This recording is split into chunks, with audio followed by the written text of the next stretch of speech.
आपल्यासोबत आहे शिवसेना ठाकरे गटाचे नागपूर जिल्हा प्रमुख किशोर कुमेरियाजी। किशोर भाऊ, आघाडीचा अजूनही निर्णय झालेला नाही। किती जागांवर तुम्ही दावा केला? एकही बैठक या निमित्तानं पाहायला मिळत नाही आतापर्यंत।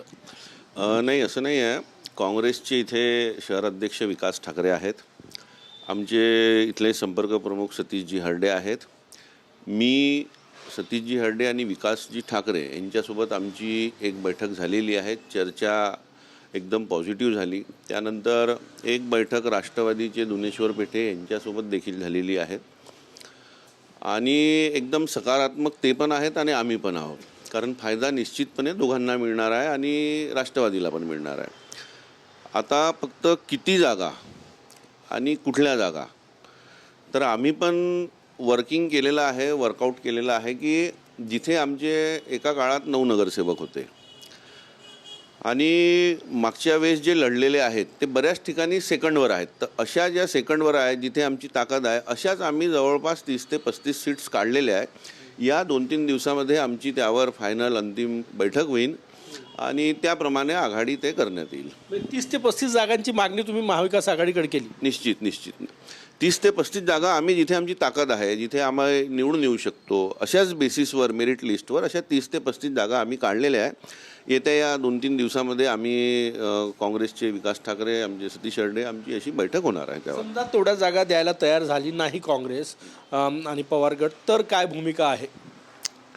सध्या परिस्थिती अशी आहे की त्यांच्याशी जे चर्चा झाल्या होत्या, तर आम्ही किमान एवढ्या सीट्स आहे अशा ओरली चर्चा झालेल्या आहेत। त्याच्यामुळे ते पण ठीक आहेत, बोलले की तुमच्या सेकंडवर आहेत, आम्ही त्या सेकंडवर आणि जे माजी नगरसेवक जिथे आमची ताकद आहे, जे अगदी कमी मतांनी पडलेले आहेत, कुठे तर काँग्रेस पण थर्डवर आहे अशा पण आमच्या सेकंडवर आहेत, तर त्याप्रमाणे ते आघाडी होण्याचे सध्या म्हणजे संकेत आहे किंवा अशी पॉझिटिव्ह आहे। त्याच्यामुळे आपण होण्याच्या दृष्टीनं सध्या आम्ही विचार करत आहोत। आज जे दुसरे जिल्हा प्रमुख आहे ठाकरे गटाचे, त्यांनी मुलाखती ठेवलेल्या आहेत, तुम्हाला त्याची माहिती आहे का? तुम्हाला निमंत्रण आहे का आणि कुठे मुलाखती आहे? वास्तविक जे आमचे संपर्क प्रमुख आणि मी या निवडणुकीच्या प्रक्रियेमध्ये पक्षाने जे आम्हाला आदेश दिलेले आहेत त्याप्रमाणे आम्ही निशुल्क फॉर्म नाही तर अर्ज हे पक्षाच्या आदेशाप्रमाणे बोलवलेत। जवळपास आमच्या रेशीमबाग शिवसेना कार्यालयामध्ये पूर्ण शहरातून वेगळ्या कॅटेगरीमध्ये 250 अर्ज आलेले आहेत आणि त्या पद्धतीने आज आम्ही पुन्हा संपर्क प्रमुख आणि इतर प्रमुख पदाधिकारी, आज आमची बैठक आहे आणि त्या फॉर्मवर, त्या अर्जावर ते कुठल्या कॅटेगरीमध्ये आहे हे सगळं याचं छाननी वगैरे करून जे काही त्यामध्ये जे काही आम्ही 30-35 उमेदवार म्हणत आहोत त्या उमेदवाराची पूर्ण आणि त्या प्रभागाची पूर्ण माहिती करून या वरच्या पक्षश्रेष्ठीशी आम्ही चर्चा करू की हे उमेदवार आणि हे आहे प्रभाग आहेत आणि या पद्धतीने पुढचं काय करायचं, जे पक्ष आदेश देईल त्या पद्धतीने उमेदवारीचं महाविकास आघाडीशी चर्चा त्यांना माहिती दिलेली आहे, त्या पद्धतीनं पुढचा आम्ही निर्णय घेऊ जो पक्षाचा आदेश राहील। प्रमोद मानमुडे जे जिल्हा प्रमुख आहे दुसरे, त्यांनी मुलाखती ठेवल्या, त्याच्याबद्दल माहिती आहे का तुम्हाला?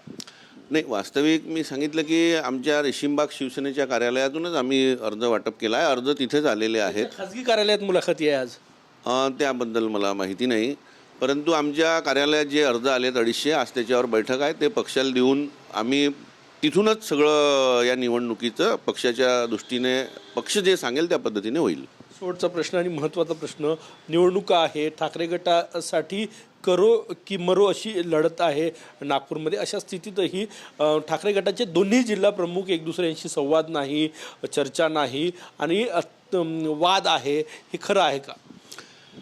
नाही, निवडणुकीच्या दृष्टीने जर बघितलं तर संपूर्ण शहराचे जे आमचे पूर्ण लोकसभेचे संपर्क प्रमुख आहेत त्यांच्या नेतृत्वात ही निवडणूक होत आहे आणि पक्षाच्या वेळोवेळी जे या ठिकाणची घडामोडी आहेत ते आम्ही पक्षाला माहिती देत आहोत आणि आजही जे जेवढे अर्ज आले त्याच्यावरच आमची आज बैठक आहे आणि ते अर्जानुसार मग आम्ही पक्षाला माहिती देऊन पक्ष जो आदेश देईल त्या पद्धतीने आम्ही निवडणूक लढू आणि आमची तयारी सुरू आहे।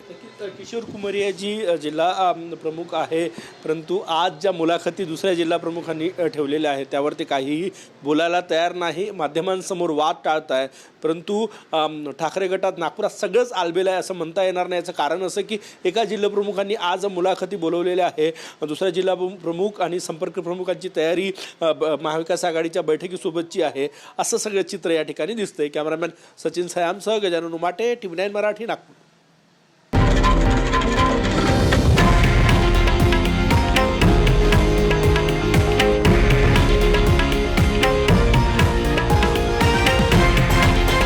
हे आहे देशातील नंबर 1 न्यूज नेटवर्क आणि आपण पाहत आहात TV9 मराठी, एकमेव.